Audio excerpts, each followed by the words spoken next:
नमस्कार। आज के दिन की आप सभी को हार्दिक शुभकामनाएं। आज का विषय मेरा है नेपाल के राजाओं का इतिहास।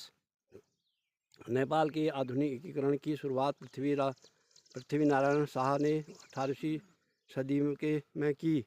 उन्होंने छोटे छोटे राज्यों को जोड़कर एक मजबूत नेपाल बनाया। इसके बाद शाह वंश ने लंबे समय तक शासन किया। 19वीं सदी और 20वीं सदी में असली सत्ता का राणा शासकों के हाथ में चली गई। राजा सिर्फ नाम के रह गए। 1951 में लोकतंत्र की शुरुआत हुई।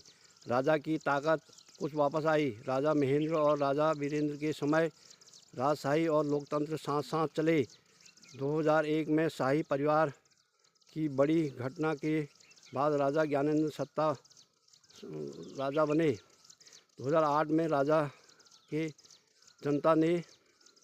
में जनता के आंदोलन के बाद राजशाही पूरी तरह खत्म कर दी गई और नेपाल गणतंत्र बन गया।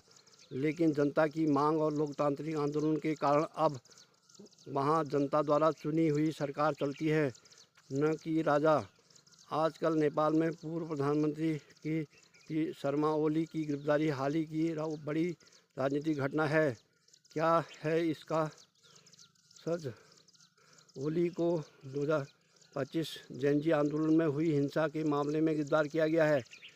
उन पर आरोप है कि शासन में पुलिस कार्रवाई में कई लोगों की मौतें हुई। जांच आयोग ने रिपोर्ट में कहा कि इस घटना में सरकार जिम्मेदार और लापरवाह थी, इसलिए कानूनी कार्रवाई हो। नई सरकार की रणनीति क्या है?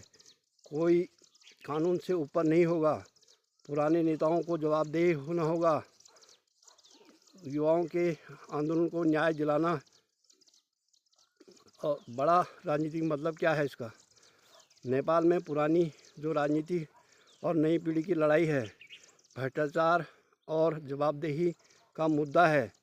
सत्ता बदलते ही एक्शन मूड में है सरकार। और भारत के नेपाल से कैसे हैं संबंध? क्या है भारत और नेपाल का हमारा रिश्ता? खुली सीमा, लोग बिना वीज़ा आ जा सकते हैं। रोटी बेटी का रिश्ता रखते हैं। पारिवारिक और सांस्कृतिक संबंध रहे हैं। धार्मिक जुड़ाव रहा है। व्यापार और सहयोग, आर्थिक साझेदारी भी बना हुआ है। भारत और नेपाल एक दूसरे के अच्छे संबंध रहे हैं और रहेंगे। भारत हमेशा से हमारा उनसे रिश्ता रहा है और उत्तराखंड में तो बहुत ही क्लोज हैं और हमारा आना जाना भी लगा रहता है।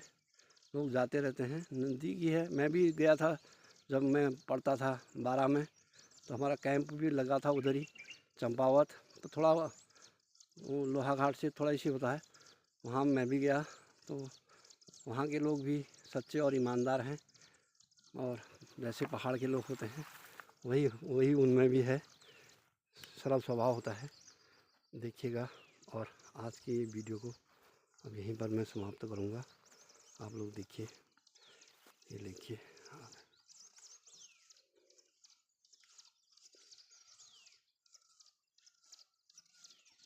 धन्यवाद।